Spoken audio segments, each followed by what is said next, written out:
Wait. Yep. Okay, so here we're going to put these in order, right? From smallest to biggest. Biggest on this side.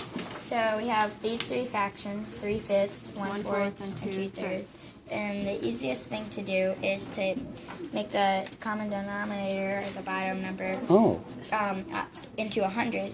And so for 3, it would be like times 33, and 99 is really close. So times 33, but then you times this by 33.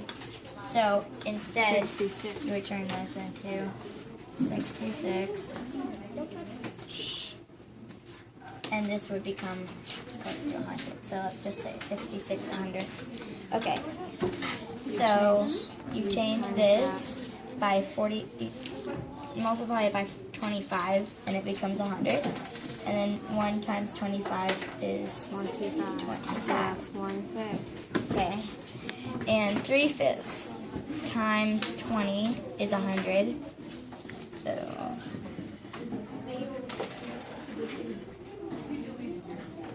that's 100.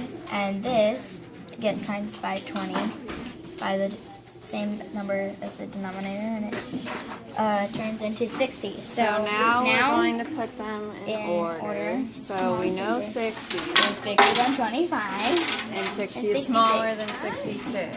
So now they're in order. So what's the key to solving these problems? Multiply by the... You multiply the denominator and the numerator. You take the denominator and multiply it to equal 100, and then you change the numerator to equal 100, and it's a lot easier to solve. So find a common denominator, which is 100, helps a lot. Yes. And it didn't really exactly work for 33 But or it's 3, really good. but it's really Very close. Okay, that looks good. Okay, we have doing 3 new another- numbers from, the beginning of And it. we're gonna do smallest to largest. But first we have to reduce Reduce them the fraction. and change the numerators to 100. So we know So 4 for this times 4 is 16, so that would And be... 4 times 3 is 12. So So that 3. means this is 3/4. Alright, But also, 3/4 can be turned into 75 hundredths. Alright,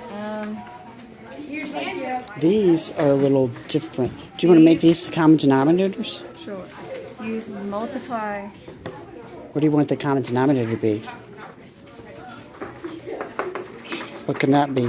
And this be that something times 12 and something times 3 will be the same number. This is 14, because 8 times 14 is 92.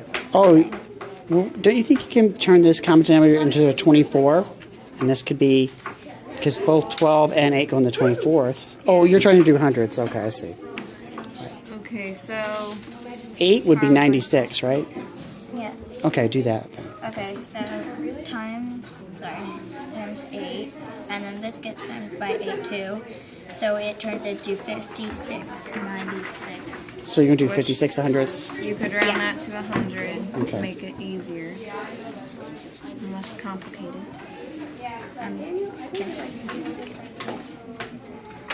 Okay. Now this Is, you could do 12 here, times 12, right? Because that's 96. and then 5 times 12. And 5 times 12 is 60, right? So that turns into 60 hundredths if you round up. Ooh, those were close. Alright. So now we can change We can orders. change 75 is the biggest. and There we go. here we have it